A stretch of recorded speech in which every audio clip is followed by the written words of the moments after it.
لیکن آج بہن بھائی قرآن تو سنتے سناتے ہی نہیں نا.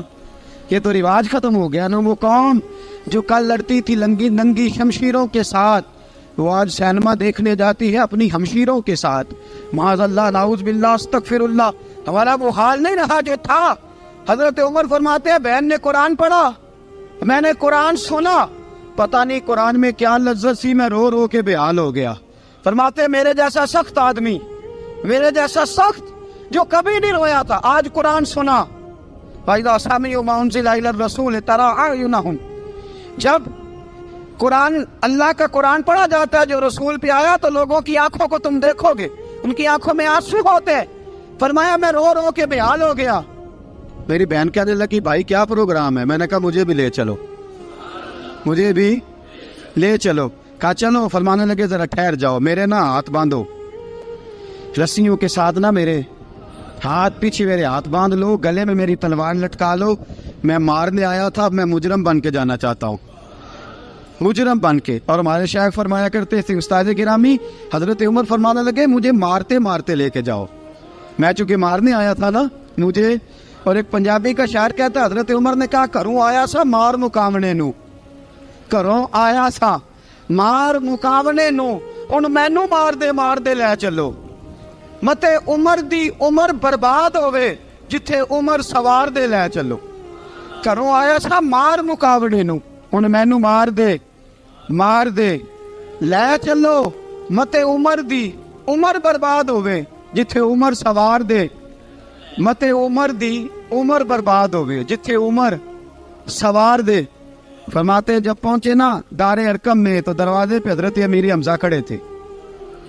حضرت امیر حمزہ، ایک شخص کہنے لگا حضرت امیر حمزہ سے عمر آ رہا ہے. فرمایا آنے دو. کہا حضور وہ تلوار بھی گلے میں لٹک رہی ہے. فرمایا آنے دو. وہ اگر عمر ہے تو میں بھی امیر حمزہ ہوں، وہ اگر عمر ہے تو انا اشہد اللہ و رسولہ، میں اللہ رسول کا شعر ہوں، آنے دو. کہا آپ کیا کریں گے؟ کہا ادب ملحوظ رکھے گا تو خاطر سے بٹھائیں گے، نمونہ اس کو ہم خلق محمد کا دکھائیں گے، اگر نیت نہیں اچھی تو میں اس کو قتل کر دوں گا، اسی کی تیغ سے سر کاٹ کے چھاتی پہ دھر دوں گا. میں آنے تو دو، آنے دو عمر کو. حضرت عمر آئے، دروازے میں داخل ہوئے. صحابہ فرماتے ہیں کہ حضور نے شور سنا. فرمایا کون ہے دروازے پہ؟ فرمایا عمر. فرماتے ہیں حضور اٹھے تیزی سے، چادر گر گئی، چادر. حضور تیزی سے اٹھے، کھول دو دروازہ. حضور عمر کے گلے میں تلوار ہے. فرمایا پھاٹک کھول دو. یا رسول اللہ عمر آپ کا دشمن. فرمایا کھولو دروازہ. کہا یا رسول اللہ خطاب کا بیٹا. فرمایا کھولو دروازہ. یا رسول اللہ ابو جہل کا رزق. فرمایا کھولو دروازہ. حضور ماجرا کیا ہے؟ فرمایا وہ اپنے آپ نہیں آیا، میں نے رات اللہ سے دعا مانگی ہے، میں نے مانگ کے لیا ہے، میں نے مانگ کے لیا، وہ اپنے آپ تھوڑا آیا ہے. مانگ. کھولا دروازہ، آنے دو. حضرت عمر جھٹ سے دروازہ کھلا نا، رسول پاک سامنے کھڑے ہو گئے. کیا منظر تھا. ابو بکر فرماتے ہیں تمہیں کیا بتائیں کیا منظر تھا. حضرت ارقم فرماتے ہیں تمہیں کیا بتائیں کیا منظر تھا. میرے حبیب کی گردن تنی ہوئی ہے، آنکھوں میں آنسو بھرے ہیں پر نیچے نہیں گرتے. آنسو بھرے ہیں آنکھوں لیکن نیچے ٹپکتے نہیں. پھر رسول پاک آگے بڑھے، عمر کی گردن جھکی ہوئی ہے، عمر اوپر نہیں دیکھتے. حضور آگے بڑھے، جا کے حضرت عمر کا کندھا زور سے ہلایا. فرمایا کیا پروگرام ہے تیرا، کیا ارادہ ہے تیرا، بول. حضرت فاروق اعظم آنکھ یوں اٹھا کے کہنے لگے سونیا بس اب کلمہ پڑھنے کا ارادہ ہے، سونیا کلمہ پڑھنے کا. صحابہ فرماتے ہیں پتہ نہیں کیا ہوا، پتہ نہیں. حضور کا اتنا جوش ہم نے کبھی نہیں دیکھا، نبی پاک کو نعرہ لگاتے ہم نے پہلے کبھی نہیں دیکھا.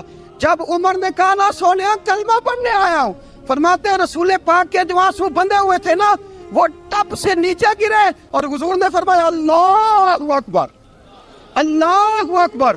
فرماتے ہیں حضور نے جب اللہ اکبر کہا تو سارے صحابہ بھی کہنے لگے اللہ اکبر، اللہ اکبر، اللہ اکبر. حضرت عمر فاروق کا عدل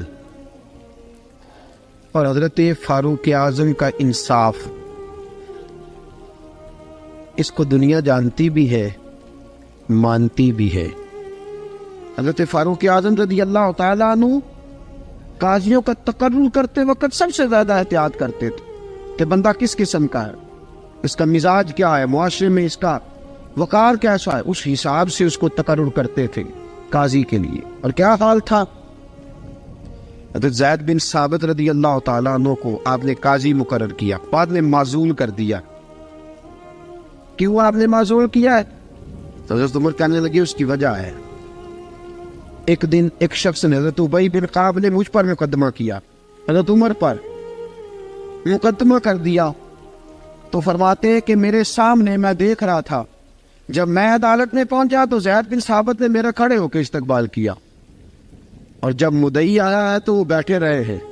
تو میں نے کہا کہ جب آپ دونوں میں ملتے وقت انصاف نہیں کر رہے تو فیصلے میں کیسے انصاف کریں گے؟ آپ اس قابل نہیں کہ آپ کو قاضی بنایا جائے، معزول کر دیا۔ اگر میں بحیثیت مجرم، بحیثیت ملزم آیا ہوں، اگر آپ نے میرا کھڑے ہو کے استقبال فرمایا تو پھر مدعی کا تو زیادہ حق بنتا تھا، اور ہم پر اعتراض ہے کافر کا، وہ کہتے ہیں تم عدل نہیں کر سکتے۔ بولا آدمی ہے نا، وہ دیکھتا ہے آج کل کے مسلمانوں کو، آج کل کے مسلمانوں کو دیکھ کے رائے قائم کرتا ہے۔ ہم اسے کہتے ہیں ہاں آج کل کے مسلمان نہ دیکھ، وہ جنہوں نے ڈائریکٹ نبی پاک کی نکاح سے فیض پایا تھا انہیں دیکھ، ڈائریکٹ جو رسول پاک کی نکاح کے فیض یافتہ تھے، عدل و انصاف سے بھر دی دنیا۔ حضرت فاروق اعظم، حضرت عمرو بن عاص مصر کے گورنر تھے، حضرت فاروق اعظم نے انہیں متعین کیا تھا۔ ان کے بیٹے کا مصر میں جھگڑا ہو گیا کسی عام آدمی کے ساتھ، گورنر کے بیٹے کا، اور گورنر کے بیٹے نے اس مصری کو، ایک عام آدمی کو درے مارے۔ تجھے پتہ نہیں میں گورنر کا بیٹا ہوں؟ مصری نے کیا کیا، گھوڑے پہ بیٹھا سیدھے مدینے آ گیا، سیدھا مدینے۔ حضرت فاروق اعظم کے در دولت پہ پشت سے کپڑا اٹھایا، پشت سے اس نے اپنے نشان دکھائے تو جناب عمر کی آنکھوں میں آنسو آ گئے۔ ایک عام آدمی ہے، جانتے کوئی نہیں، تمہیں رو پڑے، اتنا ظلم، اور میری سلطنت میں کوڑے برسے تیری پشت پہ، فوراً بھیجا، جاؤ بلا کے لاؤ۔ حضرت عمر بن عاص اپنے بیٹے سمیت آئے، بڑی عدالت ہے۔ حضرت فاروق اعظم کے لفظ، فرمایا اس کو اس کی ماں نے آزاد پیدا کیا تھا، تو نے اسے کیوں غلام بنایا ہے؟ اس کی ماں نے آزاد جنا تھا، تو نے کب سے لوگوں کو غلام؟ کہا بیٹے یہ کیا کہتا تھا؟ یہ کہتا تھا میں گورنر کا بیٹا ہوں، تجھے تو جانتا نہیں۔ فرمایا اب یہ بڑی عدالت ہے، کوڑا پکڑ اور اس گورنر کے بیٹے کی پشت پہ برسا، اور اسے کہہ تو گورنر کا بیٹا ہے، میں محمد کا غلام ہوں صلی اللہ تعالی علیہ وسلم۔ اسے بتا، اسے اب بتلا کہ تو گورنر کا بیٹا ہے نا، میں نبی پاک کا غلام ہوں، اور جو مصطفیٰ کے غلام ہوتے ہیں وہ سارے برابر ہوا کرتے ہیں۔ حضرت فاروق اعظم کا عدل، جناب فاروق اعظم کا انصاف، جناب فاروق اعظم رضی اللہ تعالیٰ عنہ۔ روم کا ایلچی آیا نا حضرت عمر فاروق کے پاس، تو وہ کہتا ہے میں پیغام لے کے آیا اپنے بادشاہ کا، اور میں سفیر تھا، میں بڑے ملکوں میں گیا، بڑے بادشاہ دیکھے، بڑے امیر دیکھے۔ حضرت فاروق اعظم رضی اللہ تعالیٰ عنہ کے دربار مجھے بھیجا گیا، جب پہنچا تو میں نے مسلمانوں سے کہا تمہارے بادشاہ کا دربار کہاں ہے؟ انہوں نے کہا نہ ہمارا بادشاہ ہے، نہ کوئی دربار ہے، نہ بادشاہ ہے، نہ کوئی۔ اچھا تو پھر وہ کدھر بیٹھتے ہیں؟ کہا یا مسجد میں ملیں گے یا اپنے جھونپڑے میں ملیں گے۔